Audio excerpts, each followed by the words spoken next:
Welcome to the Growth Lab podcast, the only B2B sales podcast with proven strategies, tools, and tactics for selling into construction, FM, and property management. I'm your host, Matt Harris, the creator behind the Growth Lab.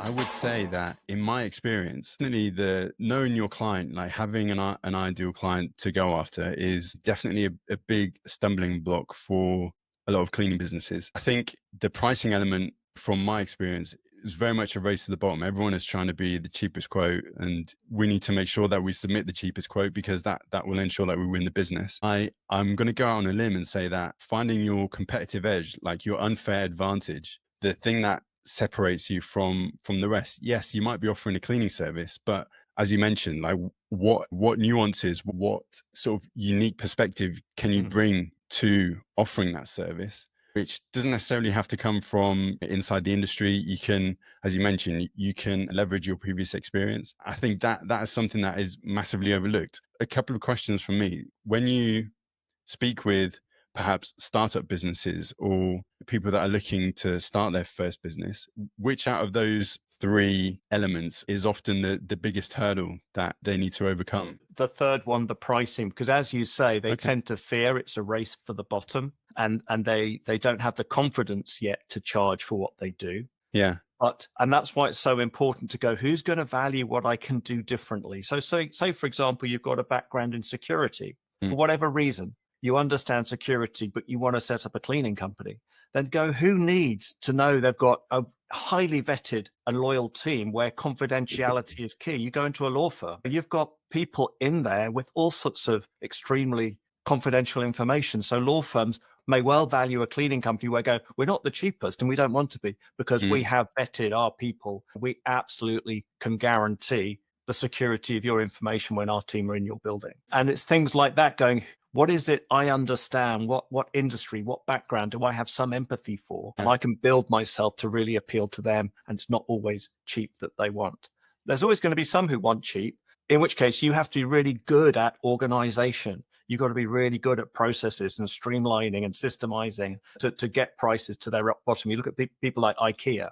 They specialize in taking the money out of every step of the process. And you've got to have that skill set to go, right, we're going to compete on price. Sure. And also be able to deliver at scale, right? Because I think that's really where the price, like where you can win on pricing. If your addressable market is 1,000 people and you're trying to compete on price, I'm sorry, that's really not going to work. You need to be able to, as you say, have an operation setup that enables you to deliver the service that you're looking to provide at the reduced margins, but to a massive audience. So I guess that kind of takes me into knowing your client and identifying your ideal client. Have you got a process for going through steps to go through to kind of figure out who the market you should go after, the niche you should go after? Is there any sort of action tips that you can give in that respect? This is, again, where I like to make the complex simple. Think of someone who's like that and go and talk to them. Go and meet and talk. We forget. We do all this kind of online.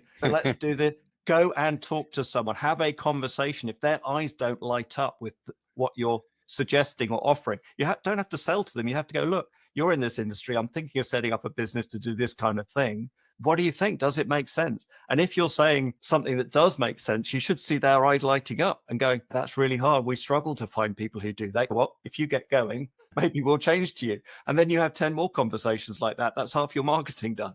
That's true. So you're pre-sold before you've set up. So to me, it comes back to, before we even try and market online, let's see, how do people react face to face? If our words aren't resonating, if the things we say don't resonate, don't spend a lot of money building a website saying stuff that people don't respond to. So this is bringing it back down to basics, but they're what I call the advanced basics.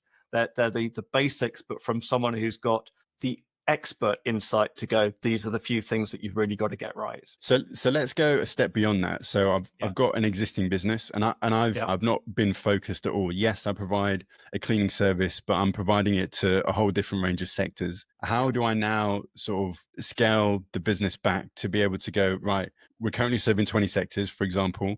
This is the one that I want to focus on. How do we go? How do I go? What steps do I need to go to kind of achieve that aspect? Well, Well, the first step you don't do is sack all your clients that aren't in the niche you've chosen. If you've got income. Terrible idea. But some people do. They kind of go, I've decided to focus. So I got rid of all of these so I can focus. Hey, where's your money coming from in the meantime? Except clients who cost you more than they earn you, then they are the ones to consider going, you know what, actually, I'm charging them this, but they cost me double to service. So really, unless I'm willing to do it effectively half price. So the step is firstly, and if people don't know the 80-20 rule, I absolutely recommend that they research.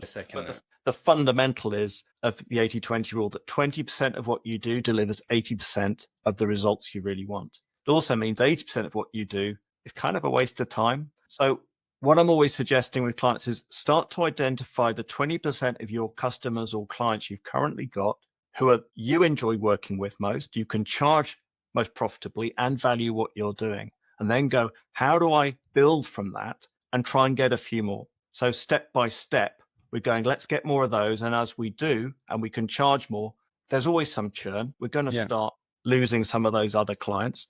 We can either tell them we're putting our prices up to match in due course with fair warning. We don't want to be unfair to existing clients. But if they don't want to go with us, then it's time to help them move on to someone else. So it's a gradual process of going, identify the 20% that really works for you and you work for them, and find more, particularly asking those clients who love you. Who else do you know? Do you know anyone else who's in a similar industry, a similar business that I could approach? Particularly if you've done the right thing and at various stages got customer feedback, or there's key moments in a relationship to ask for a referral. And that's in the high moments when they've signed with you and they're excited, when you've just delivered on something and they're thrilled, or you've done some customer feedback and they've given you a great review. That's the time to go, actually, as you like what we're doing so much, do you know anyone similar to you that maybe you've worked with in the past that we could approach? And use you as a warm name to say, we were talking, could I make contact? If you enjoyed this episode of the podcast, make sure you hit that follow button on Spotify or Apple Podcasts, or hit that subscribe button on YouTube to get early access to the next episode. If you want weekly B2B sales tips sent directly to your inbox, make sure you subscribe to the Growth Lab newsletter via the link in the episode description. Until next